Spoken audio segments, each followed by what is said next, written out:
Bien, sean bienvenidos a esta grabación. Mi nombre es José Murrugarra y soy estudiante de la carrera de Análisis de Sistemas del quinto ciclo del IETSFA. En esta oportunidad vamos a dar pie e inicio a la presentación final del curso de Ingeniería de Software, el cual consta en el desarrollo de una aplicación multiplataforma llamada RS Laborum para virtualizar el proceso de registro y seguimiento laboral de los egresados. Iniciamos. En este caso, como único integrante es quien habla. Vamos a iniciar con los datos generales de la empresa o de la institución. En este caso, la razón social, ¿no? Como ven ahí, Instituto de Educación Superior Tecnológico Público de las Fuerzas Armadas.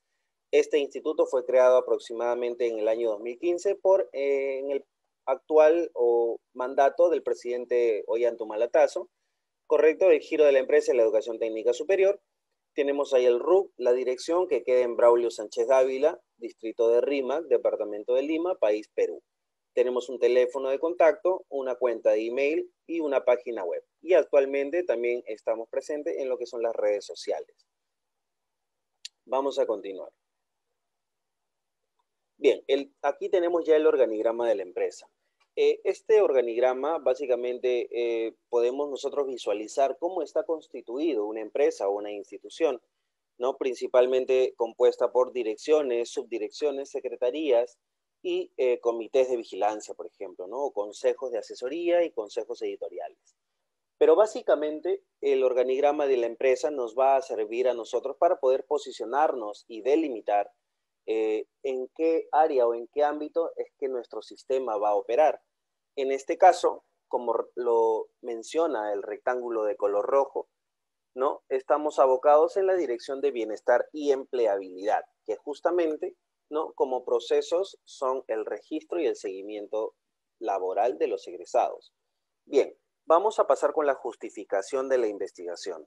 Principalmente es fundamental porque va a servir como fuente de referencia para la implementación de otros proyectos similares, ¿no? Además de ello, una de las justificaciones más importantes es que nos va a minimizar el factor tiempo al momento de efectuar solicitudes, como el requerimiento de la lista de egresados, ¿no?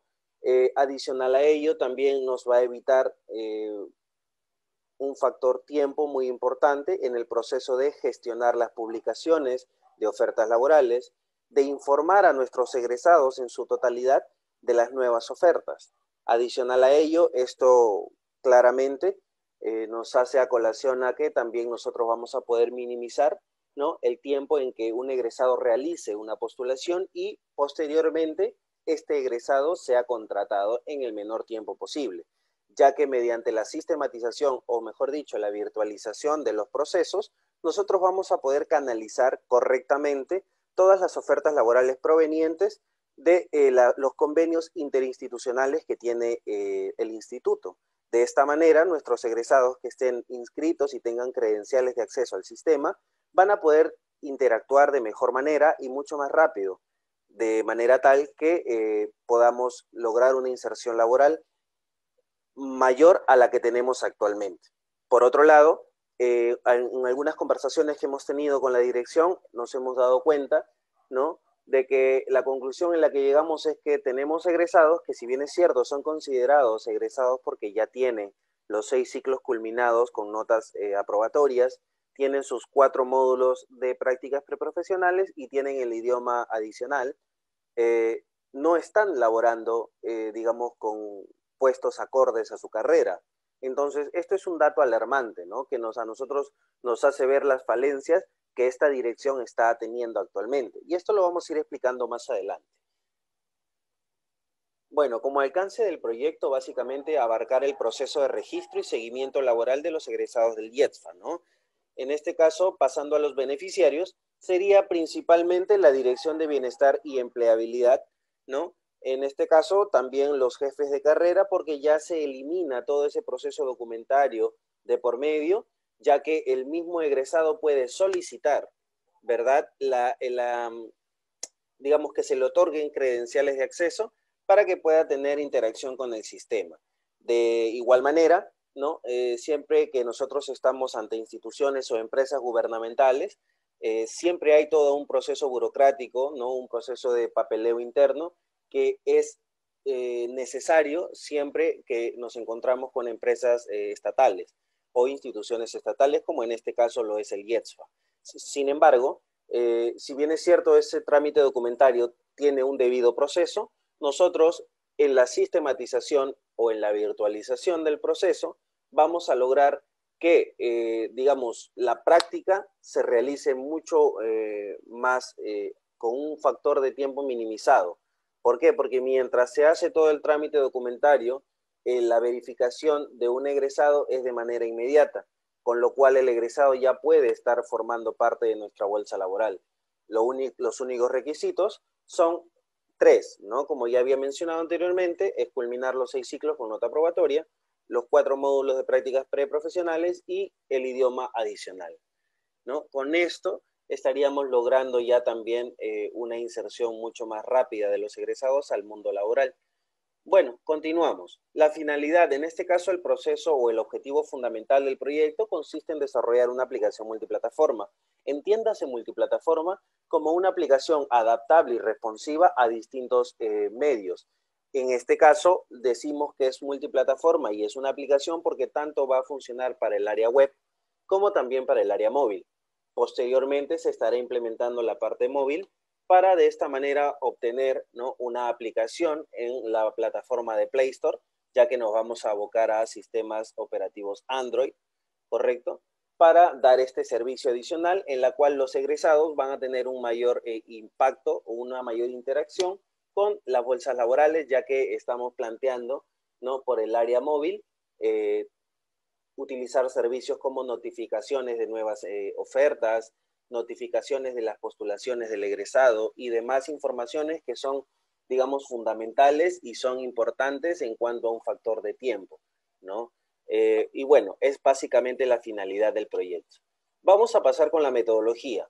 Con respecto a la metodología de desarrollo de software, en esta oportunidad para ambas aplicaciones, ¿no?, se vio como metodología preferencial la metodología de desarrollo tradicional RUP, también conocida como metodología de desarrollo de software pesado, ¿no?, que cuenta básicamente con 4 pasos, como lo podemos ver ahí en la gráfica de la parte derecha, ¿no? El inicio, que representa los objetivos y el alcance del proyecto, la elaboración, que implica la arquitectura del sistema, ¿no? Luego vamos a pasar a la construcción, que es básicamente culminar con la funcionalidad del sistema. Posteriormente, finalizamos con la transición, que es la depuración y la entrega hacia el usuario final. Correcto. Adicional a ello, también como herramienta lograremos implementar los diagramas de UML. En este caso lo vamos a realizar en el Star UML, dando paso en este caso a la reducción de tiempo a la hora de hacer el desarrollo.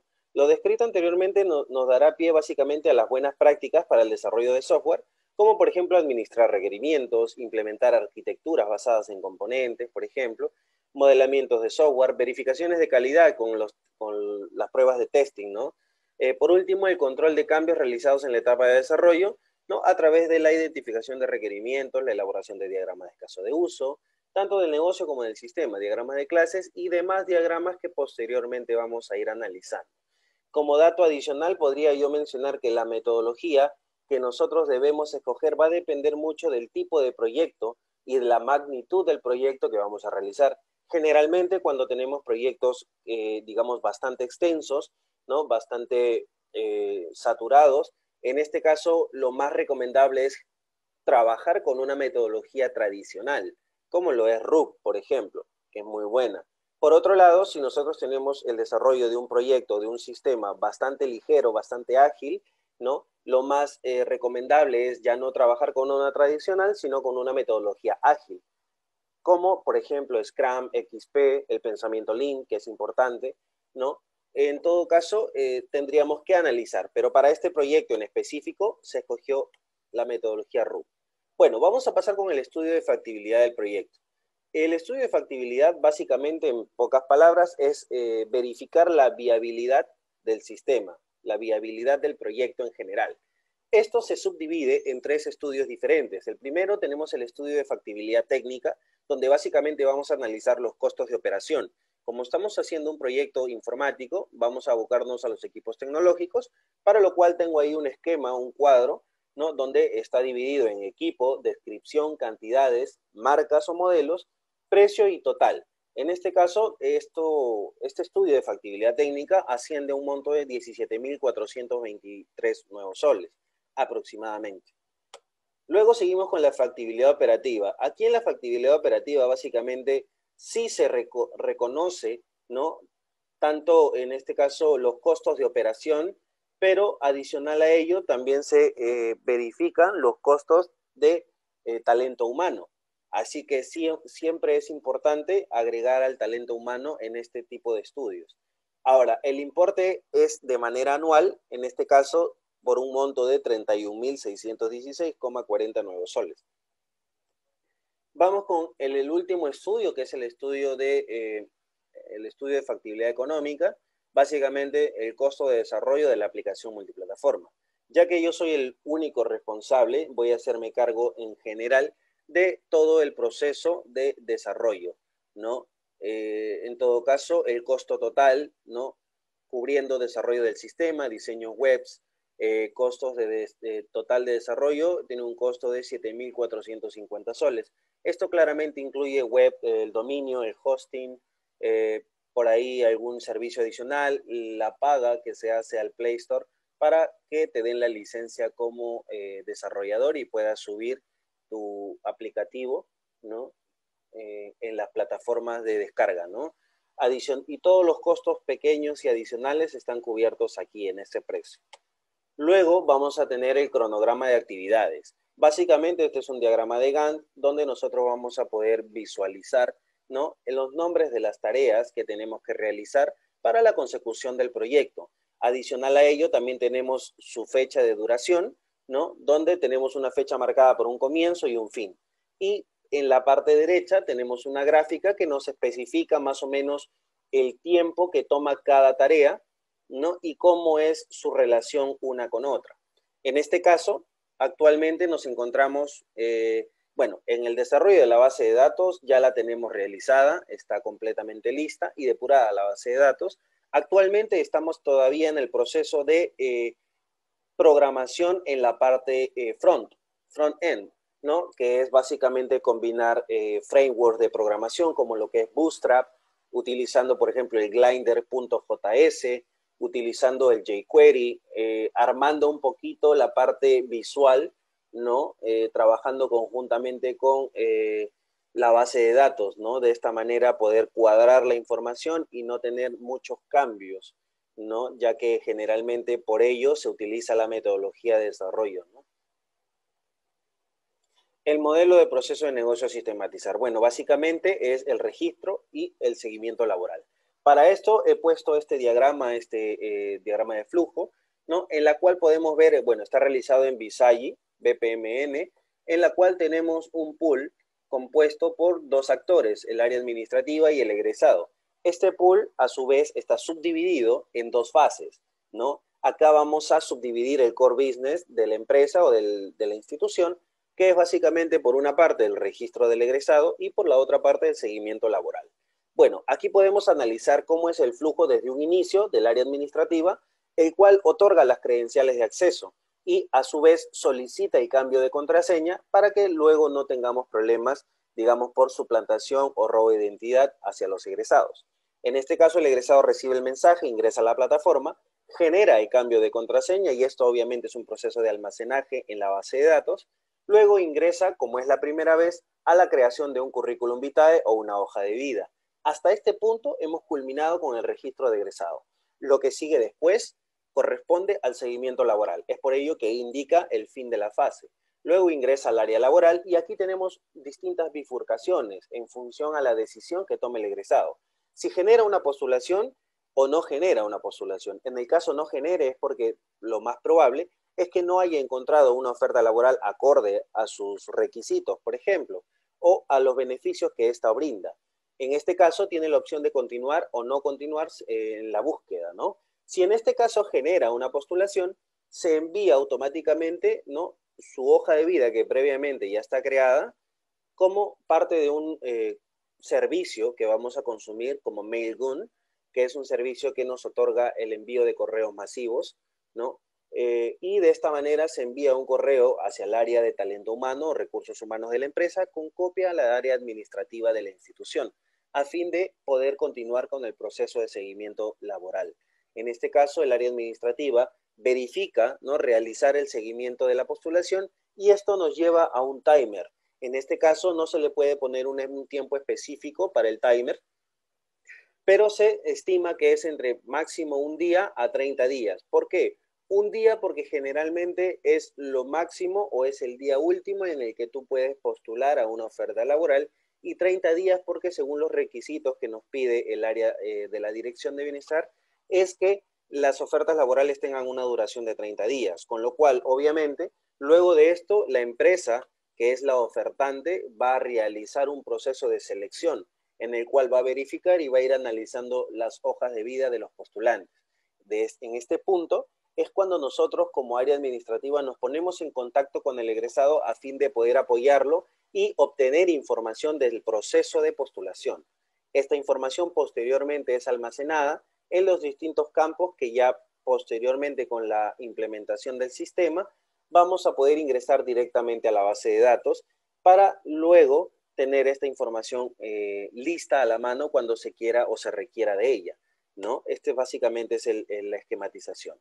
Bueno, vamos a pasar a los diagramas. El primer diagrama es el diagrama de caso de uso de negocio, ¿correcto? Representado en este caso tenemos ahí los tres actores o stakeholders, que son los que interactúan ya sea con el sistema, ¿no? Tenemos al administrador, al egresado y al representante de la empresa. Estos a su vez están relacionados con los distintos diagramas o los distintos casos de uso, ¿no? Tenemos un caso de uso como mantenimiento de egresados, generación de reportes laborales, seguimiento de postulación, gestión de hoja de vida, gestión de oferta laboral y por último, verificación de ofertas nuevas. Aquí si se dan cuenta, la gestión de oferta laboral con la verificación tiene un include. Y esto básicamente es, ¿por qué? Porque según la lógica del negocio, el representante de la empresa tiene la opción de gestionar una oferta laboral, es decir, insertar nuevas ofertas, pero siempre y cuando esta oferta sea insertada por el representante, tiene que pasar un proceso de verificación antes de ser publicada. Es por ello también que el administrador está conectado a la gestión de oferta laboral y a su vez al include con la verificación. Es algo que se podría notar. Continuamos con el diagrama de paquetes. Acá nosotros vamos a diagramar los paquetes o módulos que nos van a servir para, de alguna manera, ordenar el proyecto, separarlo, y de esta manera tenemos un paquete, por ejemplo, como la gestión de datos personales, donde internamente se va a gestionar los datos personales del egresado, y a su vez como un subproceso la gestión de la hoja de vida, ¿no? Por el otro lado tenemos las ofertas laborales, donde en este caso se va a realizar lo que vendría a ser todo lo que es el tipo de mantenimiento de ofertas laborales. En el área de bolsa laboral, básicamente realizamos el proceso de seguimiento correcto de las postulaciones. En el área de reportes, como bien sabes, vamos a consumir unos servicios como por ejemplo el DB Extra, que es un service, un web service, para obtener reportes ya sea de manera física como en la nube, ¿no? Y por último, el paquete de seguridad que nos va a permitir en este caso cubrir todas las necesidades con respecto a las seguridades y validaciones que tenemos que hacer en el sistema. Bueno, continuando con esto, tenemos acá el diagrama de clases. Muy importante porque básicamente es una representación en cuanto a clase de nuestra base de datos. Recordemos que en nuestra base de datos lo que previamente eran entidades, ahora en el diagrama de clases van a pasar a ser claramente clases, ¿no? Estas clases están implementadas en este caso con unos métodos, ¿no? O acciones que van a realizar estas clases y adicional a ello tienen ciertos atributos. Recordemos que por concepto en base de datos un atributo es una característica, ¿no?, que define y le da ciertas cualidades a una entidad. En este caso, una entidad entiéndase como algo abstracto o existente que forma parte de un sistema. En este caso, el diagrama de clases, lo que podemos notar aquí es que, por ejemplo, el personal administrativo, tanto como la clase egresado, están heredando, ¿verdad?, a la clase usuario, ya que tanto un personal administrativo como un egresado van a tener credenciales de acceso. La única diferencia tendríamos, por ejemplo, únicamente en el tipo de usuarios. Por ejemplo, aquí podría yo incluso agregar una tabla adicional que también esté heredando a usuarios que se llamaría representante de la empresa. Claramente porque va a tener credenciales de acceso. Y esta tabla de usuarios a su vez hereda a la clase personas, ¿no? Si se dan cuenta, un personal administrativo, un egresado o un representante de la empresa tienen en común que son personas. Entonces, de esta manera, ¿no? La programación, o en este caso la diagramación, se nos hace un poco más entendible, más lógico a cómo realmente el ser humano piensa o procesa la información. En este caso es importante esta diagramación, ya que estas van a ser las clases con las cuales vamos a trabajar en la programación. Continuamos. Acá tenemos el diagrama de componentes. El diagrama de componentes básicamente lo hemos subdividido, ¿no?, en subsistemas. Recordemos que un componente que alberga más de dos componentes se vuelve un subsistema dentro del sistema general. En este caso tenemos un subsistema llamado Interface Control, ¿no?, que tiene un estereotipo de aplicación, ya que aquí vamos a almacenar todo lo que son tipos de GUI o interfaces visuales, ¿no? Tenemos ahí la interfaz login, la interfaz datos personales, hoja de vida, reportes, postulaciones y oferta laboral. Aquí quizá por recomendación del profesor, muy buena, es que yo debería ingresar, por ejemplo, una interfaz adicional como bolsa laboral, ¿no? Para tenerlo separado y estructurado. Ahora, aquí vemos y nótese que la interfaz login se conecta al menú principal y de esta interfaz menú principal se subdivide en función de lo que requiera el egresado, el administrador o el representante de la empresa, a los distintos interfaces que tenemos ahí para consumir. Adicional a ello tenemos el subsistema Logica Control, ¿no?, que tiene un estereotipo de entidad, ya que es la lógica del negocio donde se va a implementar aquí. Adicional, internamente tenemos ahí un componente de web service, ¿no?, donde está justamente los dos tipos de servicio que vamos a consumir, ya sea para los reportes, como también para las postulaciones y el envío automático de los correos. Esta a su vez se conecta con la base de datos donde vamos a tener las distintas entidades que interactúan con estas clases, ¿no? Recordemos que en la lógica control, si tenemos ahí una C-bajo, es básicamente haciendo alusión a la clase. Bien, tenemos el diagrama de estados. En el diagrama de estados aquí básicamente lo que he hecho es una representación general, ¿no?, de la cual tenemos ahí incluso que subdividir, pero es una representación que nos puede dar una idea de cómo es un diagrama de estados. Básicamente, nosotros tenemos ahí, por ejemplo, un inicio con un logout de usuario, el cual, ya sea que haya un ingreso de credenciales, hay una verificación, ¿no? En este caso, si valida el correcto ingreso de credenciales, y nos bota una bifurcación, ¿no?, ya sea que sea verdadero o falso. En este caso, de ser verdadero, tienes un login de usuario, tienes el acceso por primera vez o ya en más de una vez. Si es por primera vez, obviamente, no recordemos que nos permite generar una creación de currículum o de hoja de vida. En el caso de que no sea así, nos bota directamente al menú principal. Aquí es el punto importante, ya que nosotros a la implementación vamos a tener un solo login. Este login va a estar implementado en un correo, el correo institucional que el instituto ha creado para todos los egresados y para los profesores y para los jefes de carrera, el personal administrativo. Es decir, todas las personas que tengan relación con el instituto van a tener un correo creado específicamente por el instituto.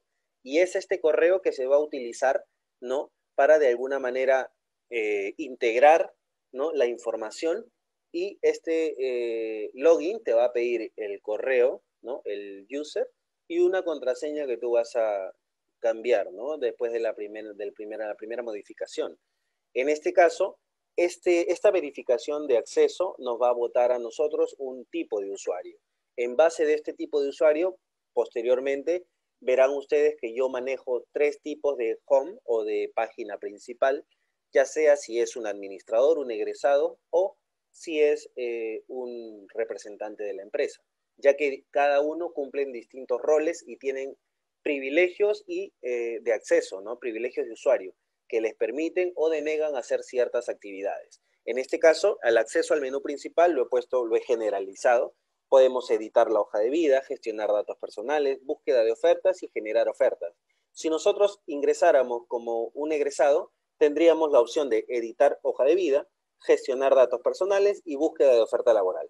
Si nosotros ingresamos como administrador, obviamente hacemos absolutamente todas las gestiones que deseemos, y ese ingresamos Como representante de la empresa únicamente, podemos insertar nuevas ofertas laborales, verificar nuestras publicaciones aceptadas y eso sería básicamente todo con respecto a el representante de la empresa. Bastante reducido ya que es un agente externo. Vamos con los diagramas de secuencias. Acá este diagrama de secuencias incluye tres tipos de diagramas distintos, o bueno, diagramas de secuencia pero de distintos procesos. El primero es básicamente cuando el egresado busca un login. El egresado solicita el acceso al sistema, el sistema indica la validación de credenciales a la base de datos. Esta da una respuesta y el sistema permite o denega el acceso. Esa es la primera, sencilla pero importante. Segundo es cuando el representante de la empresa quiere hacer una inserción de oferta laboral al sistema. Este sistema obviamente va a solicitar la verificación hacia el administrador y el administrador en este caso confirma o denega el permiso. Obviamente si es denegado muere el proceso, ¿verdad? Y si es confirmado se da el sistema la orden de almacenamiento a la base de datos y posteriormente, ¿no? Hay una información que retorna hacia el egresado, ¿no? En la cual se le da la notificación de nuevas ofertas laborales en función de la especialidad, ¿no? El administrador, luego tenemos, por ejemplo, en el punto 9, donde realiza una petición de informe para el seguimiento laboral. El sistema da permisos para la web service, este a su vez responde la petición, se informa, ¿no? Da la información filtrada y el administrador luego genera el contacto con el egresado. El egresado va a confirmar o proporcionar datos y este administrador luego gestiona la solicitud de actualización. Si hay una actualización que hacer, el sistema envía los datos verificados y por último el sistema da una respuesta de confirmación o de negación del almacenaje de la nueva información actualizada, ¿no? Es básicamente en general. Luego tenemos acá otros diagramas de secuencia que son un poco más específicos. Por ejemplo, el administrador solicitando datos personales, el egresado retorna información, se realiza la carga de datos, ¿no? Del administrador al sistema, el sistema solicita el cambio de password, el egresado actualiza el password, le da la bienvenida, el acceso al sistema, solicita la gestión del currículum y el egresado va a generar una nueva y por último la gestión es finalizada. Esto, si se dan cuenta, es la parte principal del diagrama de flujo que hice en BPMN, donde se muestra que el sistema solicita un cambio de credencial en cuanto a la contraseña. Acá tenemos un reporte situacional, en este caso cuando el administrador solicita reporte, el sistema genera el filtro y en este caso, bueno, hay distintos tipos de filtro y se retorna la información, ¿no? Básico. Los diagramas de actividades preferí yo hacerlo en BPMN, ya que es un programa que manejo con mayor soltura, pero adicional a ello es que me permite a mí visualizarlo mucho mejor, ya que, por ejemplo, aquí tenemos un pool, ¿no? Que está subdividido en el administrador y el egresado. Este, a su vez, si se dan cuenta, tenemos ahí un subproceso. El subproceso corresponde a la inserción de oferta laboral. Cuando nosotros vamos a insertar una oferta laboral, es un subproceso, ya que tiene unas tareas internas, ¿no? Que hay que seguir. En este caso, como se ve en la gráfica, tenemos ahí una flecha que nos envía, ¿no? A otro, o mejor dicho, adentro del subproceso para poder generar también el diagrama de flujo. En este caso, tenemos ahí maquetado iniciando con la gestión de oferta laboral. Cuando hablamos de gestión tenemos todo el CRUD, ¿no? Ingresar nuevos, actualizar, eliminar o listar las ofertas laborales. En función a lo que deseemos, por ejemplo, si eliminamos o actualizamos, en cualquiera de ambas vamos a tener que realizar una búsqueda, ¿no? Luego tenemos una bifurcación en la cual eliminamos o actualizamos. En función de lo que escojamos, ¿no? Si escogemos actualizar, vamos a guardar los datos de la oferta laboral y, bueno, no se ve ahí, pero si se dan cuenta, tiene una conexión con líneas punteadas, ¿no? Con el actor egresado en cuanto a la notificación de nuevas ofertas. Y es que, claro, cuando se actualiza o cuando se inserta una nueva oferta laboral, esta información viaja en función de una notificación hacia el egresado a fin de que el egresado esté pendiente y al día de las gestiones internas que realiza la aplicación, ¿no? Luego el egresado va a estar sujeto al tipo de gestión, ya sea que quiera eliminar, actualizar o fuera una nueva oferta. Si es una nueva oferta, el egresado ingresa y verifica la información. Si es actualizar, el egresado tiene la opción de verificar nuevamente qué cambios se han realizado y si a esa oferta ese egresado ha postulado, tiene la opción de poder cancelar su postulación. Puede ser de que haya cambiado de repente la remuneración o los requisitos o beneficios. Y si al egresado ya no le conviene esta actualización, tiene que tener la opción de ya dejar de postular. Y aquí culminaría el proceso, ¿no? Luego, por este lado, tenemos el mantenimiento del egresado, ¿no? El mantenimiento del egresado se da también por ambas partes, ya sea por el propio egresado como por el área administrativa. En este caso, ya contamos con 3 subprocesos distintos. El primer subproceso sería la gestión o la creación de nuevo registro. Esto obviamente implica todo un diagrama de flujo, como por ejemplo ingresar datos personales, ¿no? Ingresar información sobre el trámite de la titulación, ingresar fotos para el perfil, ¿no? Y verificar el estado laboral del egresado. Por otro lado, tenemos la creación del login para el egresado, y esto también es un subproceso, ¿no? Que consta de la asignación de credenciales como usuario y password. Luego de esto, tenemos un tercer subproceso que corresponde a la generación del currículum. La generación del currículum se da cuando se ingresa datos de la formación académica, se seleccionan los perfiles del postulante, ¿no? Perfil profesional, se ingresan los datos de experiencia laboral y referencias personales. Esto básicamente porque en nuestra base de datos, la tabla currículum se compone de distintas tablas como formación académica, perfil profesional, experiencia laboral y referencias personales. Como se dan cuenta, cada uno de estas tareas implica la inserción de data directamente hacia la base de datos. Diagramas de colaboración. Aquí en estos diagramas, en este caso iniciamos con el Line 1, que es el egresado, ¿no? Donde tiene una interfaz de login que realiza el acceso, se validan las credenciales, se logra la autenticación al usuario. Este usuario vota un resultado. Este redirecciona a la interfaz principal y de la cual se subdivide en distintos campos que podemos escoger en base a los requerimientos que tenga el egresado. Si edita el perfil, va a la gestión de datos personales.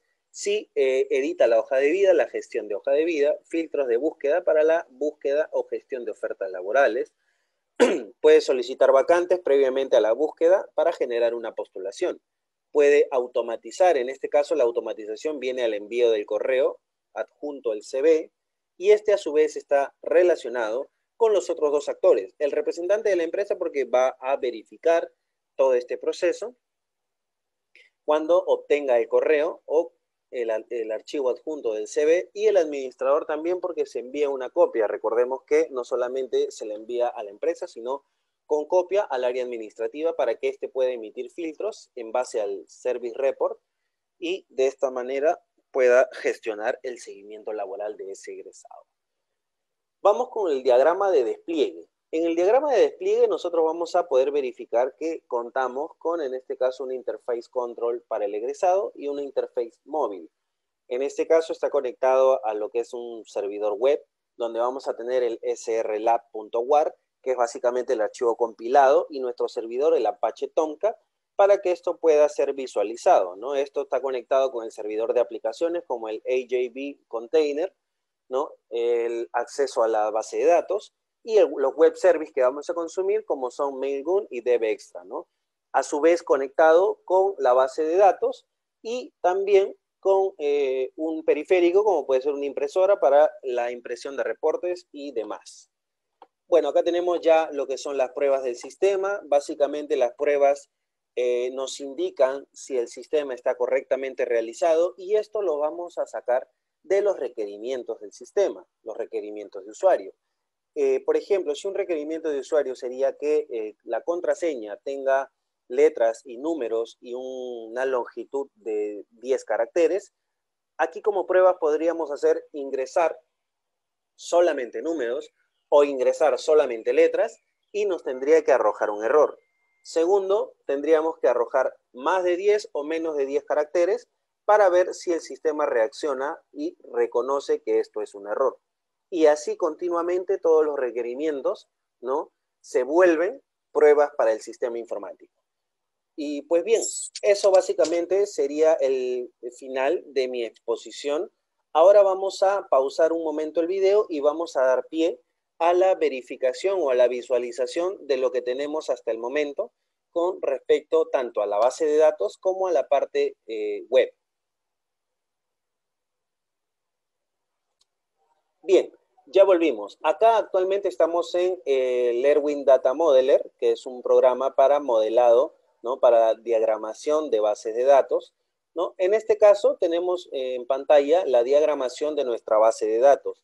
Esta cuenta, como ya había comentado anteriormente, con entidades que nos van a permitir tener atributos que van a definir a esa entidad y sus relaciones. Recordemos que estamos tratando en una base de datos relacional, con lo cual las entidades buscan una cardinalidad entre ellas a fin de tener una relación y que podamos acceder a la información de una manera más estructurada, se podría decir.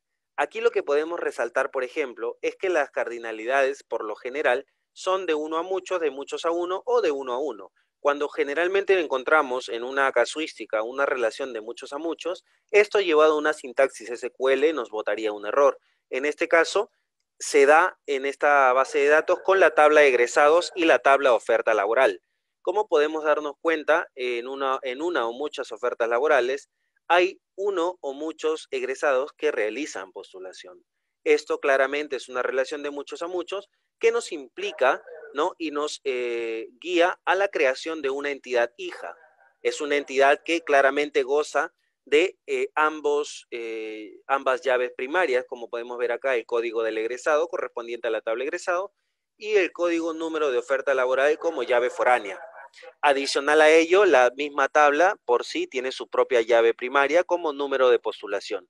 Esto se debe a que si nosotros recurrimos a lo que son los conceptos de modelo, entidad, relación, en la cual usamos verbos para enlazar las entidades, podemos decir que uno o muchos egresados postulan, ¿verdad?, a una o muchas ofertas laborales. Esto es algo importante que tenemos que rescatar de esta base de datos. Por otro lado, tenemos claramente la relación de uno a uno cuando se trata de egresado, usuario, egresado, y también personal administrativo con usuario administrador. Adicional a ello, y ya para finalizar, tenemos la entidad currículum. Esta entidad currículum, si se dan cuenta, también tiene una relación de uno a uno con la tabla de egresados, pero a su vez el currículum no tiene atributos que definan realmente el currículum, sino que lo que hace es componerse de distintas tablas que están inmersas en la base de datos, como lo son referencias personales, experiencia laboral, formación académica adicional, ¿no? Recordemos que el currículum nosotros lo hemos detallado tanto como datos del egresado, que lo tenemos en esta tabla, datos de formación académica adicional, seguido de experiencias laborales y finalmente de referencias personales. De esta manera se compone el currículum. Nótese que la tabla formación académica adicional está a su vez compuesta por otras tablas que son el centro de estudio, el nivel de estudio, ¿verdad? Y por último el tipo de formación académica, ¿no? Entonces, de esta manera nosotros estamos componiendo nuestra hoja de vida. Y por último, las ofertas laborales están compuestas, ¿no?, de beneficios laborales y de requisitos laborales, pero adicionalmente también lo estamos enlazando con la especialidad, ya que nosotros tenemos que tener en cuenta y especificar en todas las ofertas laborales sin excepción a qué especialidad va dirigido. Esto a fin de que en la parte de la programación, si tenemos un egresado correspondiente a la especialidad de análisis de sistemas, únicamente en su bolsa laboral tienen que haber ofertas laborales correspondientes a la carrera de análisis de sistemas o de computación informática, que son las únicas dos carreras que en este caso compartirían ofertas laborales. En el caso de otras carreras, no podría ser de esa manera. No puedo yo ser por ejemplo, un técnico en topografía, ¿no?, o un técnico en mecánica de producción y que entre a mi bolsa laboral y verifique ofertas de turismo o ofertas de análisis de sistemas o de industrias alimentarias. Esto no me ayudaría y solamente me ocuparía espacio innecesario. En todo caso, esa es básicamente la explicación. Acá tengo ya nuestro diagrama. Esto básicamente de esta manera. Nos vamos aquí a Tools, perdón, claro, en Tools.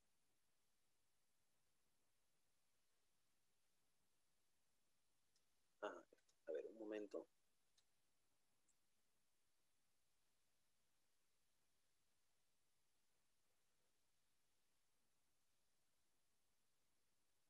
Bien, acá nosotros, por ejemplo, tenemos acá un Forward Engineer Templates, pero básicamente ahorita como esto ya está generado, nosotros acá tenemos un Reverse Engineer, pero en realidad es un Forward Engineer que nos sale a la hora de poder generar este diagrama.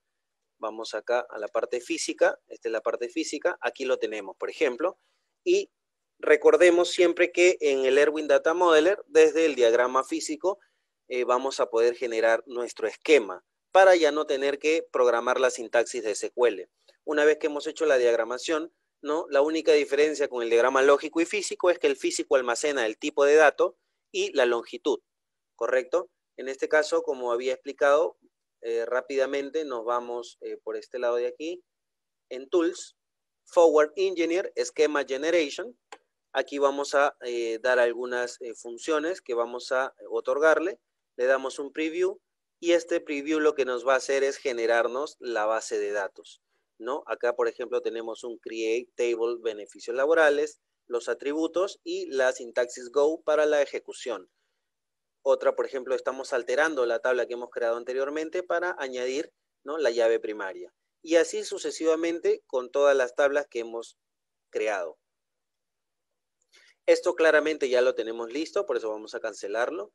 Y ahora vamos a irnos a la parte visual, ¿correcto? La parte de front-end que por el momento estamos trabajando con la página web. Bien, en estos momentos estamos visualizando la página principal o el login de nuestra aplicación. En este caso tenemos ahí en la parte izquierda el logo que es RS Laborum, plataforma laboral, ¿no? Es el logo que le hemos puesto y esto está compuesto en este caso de un inicio de sesión, tanto por un email y una contraseña. Aquí tenemos una opción que es para recordar las credenciales de acceso, ¿no? Muy importante para ahorrarnos tiempo de ingresar data. Y tenemos un botón para ingresar. Si se dan cuenta, este botón en base a la programación, ¿no?, con CSS, vamos a poder ver que es un poco animado, se podría decir, ya que cuando pongo el cursor encima, cambia el color interno y esto me hace dar cuenta de alguna manera que estoy posicionado en este lugar. Adicional a ello, ya que nosotros buscamos una aplicación multiplataforma, no tendría sentido a menos que esta web sea responsiva. Con lo cual vamos a realizar ello. Si nosotros nos posicionamos en esta extensión que tiene el mismo Google, se llama Windows Resizer, nosotros vamos a poder visualizar nuestra aplicación web en distintos formatos. Acá tenemos un iPhone 5, un iPhone 6, un iPad y una laptop. También tenemos escritorio, desktop, en distintos tamaños. Vamos a verificar qué pasaría si lo pongo en un iPhone 5. Como se dan cuenta, nosotros estamos teniendo ahora un sistema responsivo que básicamente utiliza el espacio disponible a fin de organizar los elementos y que la visualización no se vea afectada. Como podemos ver aquí, antes teníamos el inicio de sesión en la parte derecha y ahora lo estamos teniendo hacia abajo. Esto claramente se logra con una programación responsiva, utilizando, por ejemplo, un framework como el Bootstrap y el Glinder JS, que posteriormente lo vamos a visualizar. Si nosotros agrandamos nuevamente, vuelve al estado normal. Nótese que si yo doy clic en el botón insertar, inmediatamente esto me está validando que no hay información, con lo cual en el email me está indicando que falta completar el campo. Si yo indico cualquier valor, me sale otra alerta que me implica incluir un signo, ¿verdad? Un signo de arroba para poder concretar el email. Esto es importante, son validaciones importantes del sistema. Bueno, vamos a poner solamente para efectos de prueba una contraseña. Si yo no le pongo contraseña, nuevamente me valida la información, ¿no? Ahora, yo solamente por efectos de prueba a este logo le puse un href, un link, que me dirige a la página principal del administrador, que es esta, ¿no? Aquí nosotros tenemos el logo en la parte superior, todas las gestiones que va a realizar el administrador y un botón para cerrar sesión que me redirige al login. Acá tenemos un slider hecho también con Bootstrap que me va a permitir ingresar imágenes y que se muestren de manera animada una a través de otra. ¿Correcto? Ahora, continuando con esto, en este caso vamos a verificar la parte superior. Acá tenemos los datos gestiones de registro, gestiones de seguimiento. Acá implica el core business de la institución o de la dirección, mejor dicho, la gestión de la oferta laboral y la gestión de reportes. Son todas las acciones que va a realizar el administrador. En este caso, si nos posicionamos en gestión de registros, vamos a ver que hay un submenú que se divide en registro de egresados y listado de egresados, ¿no? Esto, a su vez, por ejemplo, en el registro vamos a lograr el create, por ejemplo. En el listado estamos haciendo el read. Nos faltaría el update y el delete. Y esto lo vamos a hacer con lo que es aplicando el jQuery para hacer tablas dinámicas. Y en estas tablas vamos a colocar únicamente botones como actualizar y eliminar, que nos van a redirigir a nuevas JSPs. Y con esto estaríamos concretando todo el CRUD para la gestión de registro. La gestión de seguimiento es básicamente hacer el seguimiento de todas las postulaciones, donde voy a tener la posibilidad de poder, como administrador, filtrar por especialidad, por empresa, por tipo de empresa y demás filtros que vamos a colocar. Y adicional a ello estoy animándome a colocar un chat RS Laborum, a fin de que si de alguna manera no logro contactar, ya sea vía telefónica o por WhatsApp, de repente por este chat RS Laborum puedo contactarme con el representante de la empresa a fin de ir filtrando alguna información importante y adicional, ¿no? Que siempre escapa de a veces las manos de un sistema. Pero en este caso, básicamente, este chat es un opcional, un adicional que lo estamos otorgando para que haya un contacto, a su vez, en tres ámbitos, ¿no? En los tres actores del sistema. Tenemos una gestión de oferta laboral que a su vez nos permite registrar ofertas, listar y aquí nuevamente procedemos con el jQuery para la tabla donde actualizamos y eliminamos ofertas laborales. Y por último tenemos otra más que se llama validar ofertas laborales y esto básicamente es cuando el representante de la empresa tiene ofertas por validar, ¿no? Y por último la gestión de reportes. Aquí solamente para el sistema como tal funcionarían estos dos, ¿ya? Añadir nuevo reporte y generar reporte existente. Estos dos, Home Egresado y Home Empresa, los puse a fin de que podamos redirigirnos a estas páginas y podamos ver, en este caso, qué acciones realizaría el egresado y qué acciones la empresa. Vamos a darle clic derecho, abrir enlace en una pestaña distinta, una pestaña nueva, y a la empresa también, ¿no? En este caso nos posicionamos aquí en la parte del egresado, donde el egresado va a tener sus datos personales, información personal, información laboral y editar currículum. Su bolsa laboral, que no necesita un submenú, directamente te redirige al listado de bolsas laborales con los filtros. Las postulaciones, donde sí vas a hacer un seguimiento y la gestión de la postulación. Por último, estamos colocando un blogs and webinars, donde vamos a poder insertar informaciones como en formatos de blogs, webinars, ¿no? En base a temas laborales, por ejemplo, en función de cada carrera. Por otro lado, tenemos acá el home de la empresa, donde tenemos los datos del representante, la información personal del representante y la información de la empresa, ¿no? A fin de que se pueda modificar esto. Gestión de ofertas laborales. Solamente puede añadir nueva oferta laboral y editar sus ofertas. Cuando edita sus ofertas, también tiene que pasar un proceso de validación. Por eso es que en los diagramas de caso de uso no ponía yo añadir nuevas ofertas, ponía gestión de ofertas porque no solamente implica la añadidura, sino también la edición. Entonces, acá puedo poder verificar mis ofertas laborales que yo he realizado, ¿no? A fin de que pueda editar alguna de ellas o nuevamente habilitar alguna. Y bueno, le dejé el blogs and webinars porque de repente el representante de la empresa pues quiere contribuir, ¿no? A los blogs y a los webinars que internamente podemos canalizar para los egresados, ¿no?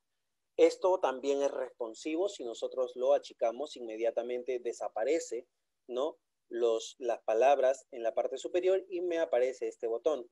Este botón me implica, ¿no? De que yo voy a tener un menú. Si yo le doy clic inmediatamente, ¿no? Se abre hacia abajo y voy a poder verificar de igual manera, de manera responsiva, toda acción que yo quiera hacer dentro del sistema, ¿no? Y bueno, eso sería todo de mi parte. Muchísimas gracias por la atención y eso sería todo. Muchas gracias. Hasta luego.